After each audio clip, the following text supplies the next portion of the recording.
Assalamualaikum warahmatullahi wabarakatuh. Sebelumnya perkenalkan, nama saya Govian Fatin Nuriansyah dengan NIM C24012310445. Jadi di sini saya akan membuat video semhas biologi perikanan yang sebelumnya kita sudah melakukan beberapa kali praktikum, dan kali ini saya akan melakukan video seminar hasil. Nah, seminar hasilnya ini membahas dengan judul yaitu analisis pertumbuhan, reproduksi dan makanan ikan selar kuning, Selaroides leptolepis, Cuvier 1833 yang ditangkap di Selat Sunda. Baik, selanjutnya kita akan langsung masuk ke latar belakang. Nah, latar belakang yang pertama adalah membahas mengenai ikan selar kuning itu sendiri. Ikan selar kuning itu sendiri adalah ikan yang salah satu komoditas terbesar di Indonesia, yang mana sangat dicari oleh masyarakat karena gizinya yang sangat tinggi. Makanya di sini berhubungan dengan kegiatan ekonomi yang ada di Indonesia. Selain itu juga ikan selar kuning ini juga rentan atau terancam dengan adanya overfishing yang dilakukan oleh manusia atau masyarakat di Indonesia. Selain itu, persebaran ikan selar kuning di Indonesia cukup banyak ya, seperti yang dilihat pada PPT berikut ini. Hampir seluruh Indonesia itu tersebar di sana untuk ikan selar kuning itu sendiri, bahkan sampai di wilayah Asia Tenggara yang lain, bahkan juga sampai di Australia. Oke, selanjutnya mungkin ini adalah metode penelitiannya sama seperti kelompok-kelompok yang lain, yaitu dilakukan pada bulan September sampai November dari yang dilakukan di lab Bioper dan ruangan MSPI. Selanjutnya ini juga ada proses metode kerja, mungkin teman-teman bisa lihat juga di sini sudah jelas juga. Oke, lanjut. Ini juga sama. Hanya saja ini membahas mengenai makanan. Ini ada analisis data yang kita lakukan dari pertumbuhan, reproduksi, dan makanan. Di sini juga ada rumus-rumus yang kita gunakan untuk melakukan analisis datanya. Teman-teman bisa baca di sini. Oke, selanjutnya ini kita masuk ke hasil dan pembahasan. Jadi yang pertama ini mengenai grafik DFP atau distribusi frekuensi panjang dari ikan selar kuning yang telah dilakukan pengamatan oleh kelompok 9.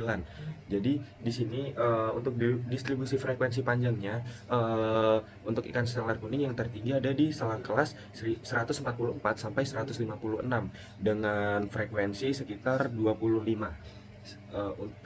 Oke, ini merupakan grafik gabungan dari bulan Mei, Juli, dan September dari ikan selar kuning itu sendiri yang tertinggi di selang kelas 144 sampai 156.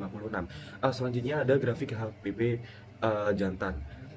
Di sini grafik HPP jantan menunjukkan dengan persamaan, yaitu W sama dengan 0,00004 L pangkat 2,7641. Nah, berdasarkan grafik ini dapat kita ketahui bahwa ikan ini merupakan alometrik negatif karena B-nya kurang dari 3. Jadi nilai B-nya sendiri itu adalah 2,7641 dengan N atau jumlah ikan yang diamati adalah 105.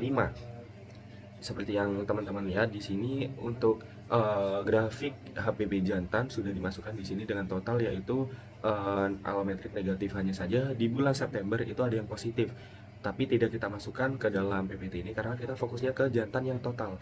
Jadi seluruh data jantan dari 3 bulan, dari bulan Mei, Juli, dan September itu disatukan dan membentuk sebuah grafik HPB jantan ini yang hasilnya adalah alometrik negatif. Kemudian kita lanjut ke HPB total betina. Di HPB total betina ini juga sama, hanya saja mohon maaf untuk nilai persamaannya ini belum dimasukkan ya teman-teman. Tapi dari hasil yang sudah diamati juga itu dapat disimpulkan bahwa pola pertumbuhan dari ikan betina dari ikan selar kuning ini sendiri adalah alometrik negatif. Kemudian kita masuk ke HPB total. Untuk HPB total ini hasilnya itu alometrik negatif juga, karena kan tadi juga untuk jantan, HPB jantan dan HPB betina itu sama-sama alometrik negatif. Kemudian kita menyatukan di HPB total, yaitu hasilnya adalah alometrik negatif. Cuman mohon maaf teman-teman, ini di sini untuk nilai persamaannya ini ada kesalahan, yang harusnya itu seperti HPB jantan, hanya saja ada kesalahan saat kita membuatnya. Cuman setelah kita lakukan analisis data itu hasilnya tetap yaitu alometrik negatif. Oke, selanjutnya kita masuk ke hasil dan pembahasan mengenai pertumbuhan. Nah, di sini mungkin tabel hubungan panjang dan bobot ikan seperti yang tadi. Nah, ini untuk hasilnya ya teman-teman. Mungkin teman-teman bisa lihat. Jadi nilai B-nya itu hanya jantan yang bulan September yang lebih dari 3 atau bisa dikatakan itu alometrik positif. Untuk sisanya itu alometrik negatif. Kemudian kita masuk ke grafik faktor kondisi. Nah, di sini ada faktor kondisi betina, total gabungan dan FK jantan. Di sini mungkin mohon maaf juga teman-teman karena kita tidak memasukkan grafik ini per bulan. Jadi contohnya bulan Mei, Juli dan September, sehingga kita tidak dapat mengetahui faktor kondisi tertinggi itu berada di bulan apa. Cuman di sini kita dapat mengetahui bahwa faktor kondisi dari ikan selar kuning itu sendiri berada di kisaran 0,9 hingga eh, 0,9 hingga 1, sekian gitu loh. Jadi dapat dikatakan bahwa kondisi dari ikan selar kuning itu sendiri dalam kondisi yang baik.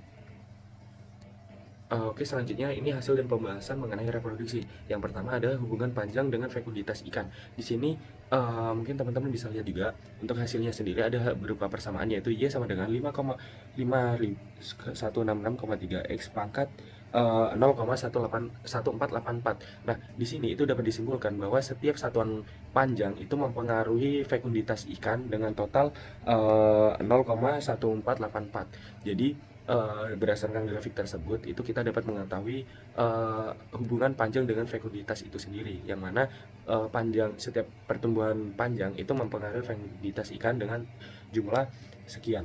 Nah, selanjutnya ini ada hubungan bobot dengan fekunditas ikan. Di sini juga kita dapat mengetahui dari persamaan Y-nya, Y sama dengan 362,35 X pangkat 0,9303, yang mana berdasarkan grafik berikut kita dapat mengetahui setiap satu satuan pertumbuhan dari bobot itu mempengaruhi fekunditas ikan dengan jumlah 0,9303. Nah, untuk nilai R-nya sendiri kita dapat mengetahui kayak tingkat keefektifan dari grafik berikut. Kemudian kita masukkan nisbah kelamin. Di sini nisbah kelamin sebenarnya ada salah perhitungan ya teman-teman untuk TKG 1, 2, 3, 4-nya. Cuman kita dapat mengetahui juga dari totalnya ini udah benar, yaitu dapat disimpulkan bahwa perbandingan kelamin dari ikan jantan dan betina di ikan selar kuning yang ditangkap di Selat Sunda ini adalah 1:1, atau bisa dikatakan ini adalah seimbang. Begitu teman-teman. Yang terakhir kita masuk ke bagian diameter telur. Di diameter telur kita dapat mengetahui juga bahwa grafiknya itu ada 1 kali puncak, atau bisa dikatakan dari 1 kali puncak itu adalah total spawner. Jadi ikan selar kuning yang telah diamati oleh kelompok 9 yang ditangkap di Selat Sunda itu adalah masuk bagian di total spawner berdasarkan grafik diameter telur gabungan yang telah dibuat.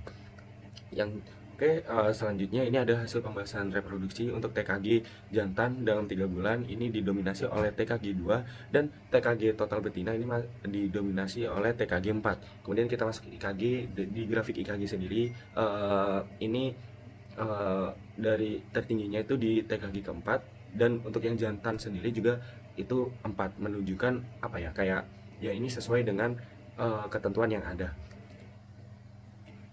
Nah, ini juga ada grafik IP. Di sini kita dapat mengetahui bahwa makanan ikan selar kuning merupakan Pleurosigma, makanan utamanya. Di sini juga totalnya juga sama, betina juga sama. Adapun luas relung itu kita dapat mengetahui nilai luas relungnya sekitar 5,0641, dan nilai BA-nya itu 0,22 sekian untuk yang jantan, dan betina 0,1889. Terus untuk PUR ini kita dapat mengetahui bahwa ikan selar kuning ini adalah ikan yang karnivora, dan untuk tumpang tindih sendiri ini 0,68922 untuk jantan, dan ini sama juga dengan betina. Yang terakhir itu ada tabel hubungan volume panjang. Di sini kita dapat mengetahui persamaannya adalah berikut, dan R kuadratnya ini berikut, yang menandakan adanya setiap satu satuan volume panjang itu mempengaruhi setiap makanan yang dimakan itu oleh ikan selar kuning itu mempengaruhi volume panjang dengan total sekian. Nah, di sini kesimpulannya itu kita dapat mengetahui bahwa distribusi kelas panjang rataan itu sekitar 144 sampai 156 mm dengan tipe pertumbuhan itu alometrik negatif. Dan untuk sarannya sendiri itu harus ada persiapan dalam analisis dari alat dan bahan, dan supaya bisa lebih efektif. Sekian dari saya untuk video seminar hasil kali ini. Terima kasih, mohon maaf apabila ada salah kata. Terima kasih. Wassalamualaikum warahmatullahi wabarakatuh.